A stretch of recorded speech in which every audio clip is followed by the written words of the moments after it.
নীলকুঠির অভিশপ্ত বর্ষা পূর্ণাঙ্গ কাহিনী।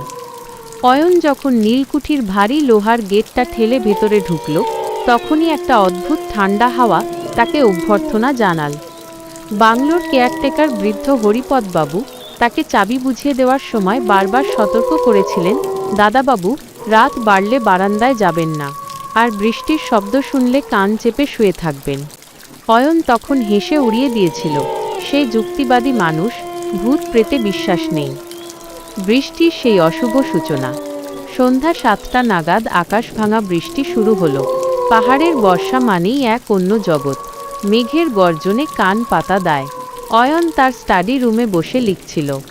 হঠাৎ তার মনে হলো, বৃষ্টির শব্দের ছন্দে কেউ একজন তাল দিচ্ছে। ছপাত ছপাত, যেন কেউ একজন কাদার ওপর দিয়ে হাঁটছে। সে জানলা দিয়ে বাইরে তাকাল। বিজলি চমকাতেই সে দেখল, বাগানের মাঝখানে একটা ছোট মেয়ে দাঁড়িয়ে আছে। তার গায়ে কোনো বর্ষাতি নেই, নেই কোনো ছাতা। মেয়েটা স্থির হয়ে দাঁড়িয়ে ওপরের দিকে তাকিয়ে হাসছে। অত বৃষ্টির মধ্যে ওইটুকু বাচ্চার একা থাকা অসম্ভব। অয়ন টর্চ নিয়ে নিচে নেমে এল, কিন্তু বাগানে গিয়ে দেখল সেখানে কেউ নেই। শুধু ঘাসের ওপর এক জোড়া ছোট পায়ের ছাপ, যা মুহূর্তের মধ্যে বৃষ্টির জলে ধুয়ে গেল। অন্ধকারের গভীরতা। রাত 10টা। বিদ্যুৎ বিচ্ছিন্ন হয়ে গেছে। অয়ন একটা মোমবাতি জেলে ওপরের ঘরে বসেছিল। হঠাৎ সিঁড়িতে ভারী বুটের শব্দ পাওয়া গেল। ঠক ঠক ঠক। শব্দটা ধীর লয়ে অয়নের ঘরের দিকেই আসছে। অয়ন দরজার ফুটো দিয়ে দেখার চেষ্টা করল, কিন্তু বাইরে নিকষ কালো অন্ধকার। হঠাৎ দরজায় করাঘাত পড়ল। 3 বার, খুব শান্তভাবে। অয়ন কাঁপা গলায় জিজ্ঞেস করল, কে? হরিপদবাবু। ওপার থেকে কোনো উত্তর এল না, শুধু বৃষ্টির শব্দ আর বাতাসের শোঁ আওয়াজ। অয়ন যখন দরজা খুলল, দেখল করিডোর একদম ফাঁকা, কিন্তু মেঝেতে রাখা কার্পেটটা ভিজে জপজপে হয়ে আছে। কার্পেটের ওপর দিয়ে জল গড়িয়ে সিঁড়ির দিকে যাচ্ছে। সে কৌতূহলী হয়ে সিঁড়ি দিয়ে নিচে নামতে লাগল। নিচতলার ডাইনিং হলে পৌঁছাতেই সে দেখল এক অদ্ভুত দৃশ্য। টেবিলের ওপর মোমবাতি জ্বলছে, আর সেখানে কয়েকটা ছায়া বসে আছে, যেন কোনো উৎসব চলছে। কিন্তু সেখানে কোনো খাবার নেই, আছে শুধু কাদা আর পচা মাছের তীব্র গন্ধ।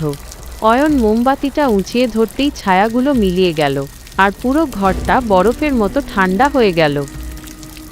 অতীতের পুনরাবৃত্তি। অয়ন ভয় পেয়ে নিজের ঘরে ফিরে আসতে চায়, কিন্তু দেখল সিঁড়িটা আর আগের মতো নেই। সিঁড়িগুলো যেন লম্বায় বেড়েই চলেছে। সে যত ওপরে উঠছে, মনে হচ্ছে ওপরের ঘরটা তত দূরে সরে যাচ্ছে। হঠাৎ পাশেই একটা বন্ধ ঘর থেকে গোঙানির শব্দ শুনতে পেল সে। সাহস সঞ্চয় করে অয়ন সেই ঘরটি খুলল। এটা ছিল সেই ঘর যেখানে 10 বছর আগে বাংলোর মালিকের মৃত্যু হয়েছিল। ঘরের কোণে দেখল সেই ছোট মেয়েটা বসে আছে। সে এবার অয়নের দিকে মুখ ফেরাল। অয়ন দেখল, মেয়েটার চোখের জায়গায় কোনো মণি নেই। দুটো গর্ত থেকে অবিরাম বৃষ্টির জল বেরোচ্ছে। মেয়েটা ফিসফিস করে বলল, বাবা আমাদের যেতে দিচ্ছে না, বৃষ্টির জল ছাড়া আমরা থাকতে পারছি না। হঠাৎ অয়ন অনুভব করল তার পায়ের তলায় মেঝেটা নরম হয়ে যাচ্ছে। তাকিয়ে দেখল মেঝেটা কাদায় পরিণত হয়েছে। সেই কাদা থেকে অসংখ্য ফ্যাকাশে হাত বেরিয়ে এসে অয়নের পা আঁকড়ে ধরল। অয়ন চিৎকার করতে চাই, কিন্তু বৃষ্টির শব্দে তার আওয়াজ চাপা পড়ে গেল।